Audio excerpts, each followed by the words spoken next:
Alors, princesse des cœurs, princesse des talents, princesse tout court, toujours le sourire en tous les cas, dans les yeux, hein, ça se voit beaucoup, le sourire au bord des lèvres, toujours prête à exploser de joie, et ça se voit dans ta peinture, on se tutoie, dans ta peinture, Élodie d'Angreville. C'est formidable de se retrouver ici au Novotel. Oui, une belle exposition collective. Alors c'est dans le cadre d'un premier festival? Oui, le premier festival du livre en Avignon. Donc c'est vraiment un honneur d'exposer dans ce bel endroit et d'être accueilli ici avec de nombreux artistes. Alors l'autre festival évidemment commence le 14 février, mais pour ce qui concerne les artistes qui exposent ici au Novotel, ça a déjà commencé depuis Alors le vernissage a eu lieu vendredi dernier, voilà, l'ouverture. La première ouverture aussi du festival du livre par l'exposition.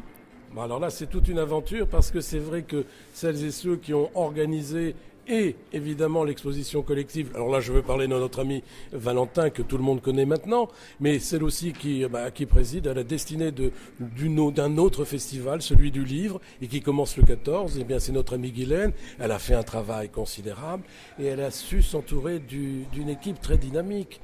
Ça, c'est formidable quand même. Avignon bouge. Oui, c'est formidable. C'est vrai que dans cette période, il n'y avait pas forcément d'événements et ça regroupe vraiment une autre forme de culture, que ce soit des artistes, des écrivains. Donc c'est vraiment enrichissant pour la ville. Et si nous parlions un petit peu de ton talent, c'est-à-dire de ton art, c'est vrai que tu as l'habitude de faire vite.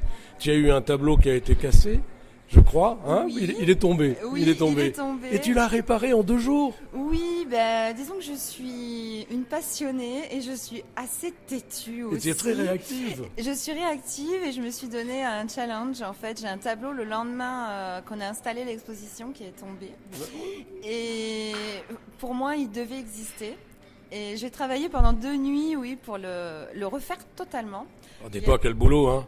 Il y a quelques pièces que j'ai réussi à sauver, mais... Ah là, il est très beau, il faut le venir, on le voit, c'est tout de suite à l'entrée. Et j'allais dire des autobus, mais non, c'est pas des autobus, c'est des ascenseurs. Mais vous m'aviez compris, c'est un transport en commun. Et puis à côté des escaliers aussi. Donc on le voit, on ne peut que le voir. Ouais, et puis il y en a d'autres, hein, il y en a beaucoup. Il fallait pour moi qu'il soit présent, quoi, parce que... Voilà, j'avais prévu de le mettre à l'exposition et c'est une partie de moi aussi avec des futurs projets, donc c'était important. Alors une autre confidence, j'ai appris que pour la mise aux enchères des œuvres, il va y avoir une très belle mise en vente ici. Tu as préparé quelque chose, on peut le dire? On peut le dire pas dans allez, les on garde la détails. surprise. Non, pas dans les détails, hein. C'est une surprise. Oui, il va y avoir une magnifique vente aux enchères qui va être organisée ici, donc le dimanche 17, le soir, pendant la soirée de gala. À cette occasion-là, de nombreux artistes qui sont exposés ici vont mettre des œuvres donc en vente.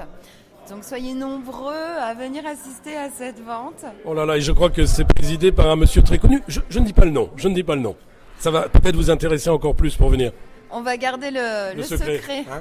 Oh, c'est formidable. Et alors là, tu as plein de projets parce que bon, tu es parti, j'allais dire, d'une peinture abstraite. Il y a quelques mois, tu étais vraiment dans l'abstraction et tu avais déjà commencé un travail, non pas dérisoire, mais j'allais dire un peu ironique avec un Disney. Et ça m'avait beaucoup plu parce que c'était chargé d'émotions, mais c'était un clin d'œil, quoi. Et puis tu t'es aperçu que, voilà, tu travaillais la résine. C'était totalement nouveau par rapport, je répète, par rapport au tableau abstrait que tu faisais avant.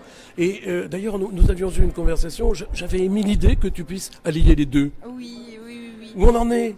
Eh ben, je travaille dessus, mais assez perfectionniste.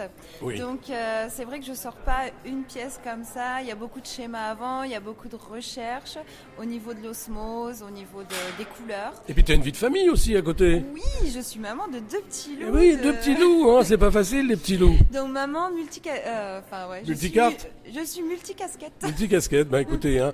Bon, moi je vous invite, amis auditeurs, à venir ici parce que vraiment Novotel fait des efforts pour allier, j'allais dire, le confort de ses clients, puis également le confort des yeux, le confort de l'art.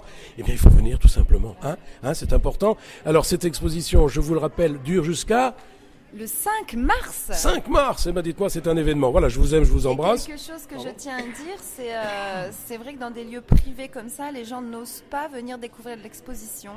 Et c'est entrée libre, donc n'hésitez pas à franchir la porte du Novotel et découvrir sur 2 étages l'exposition. Je vous l'avais dit qu'elle était multifacette, hein. Elle est hôtesse en même temps, elle vous parle de tout. Elle a tout à fait raison, je vous aime, je vous embrasse. Pierre-Patrick pour Tête Derrière Média, pour Fran des radios et le journal Regard. Je vous aime, je vous embrasse et je vous dis à très bientôt. Au revoir. À bientôt.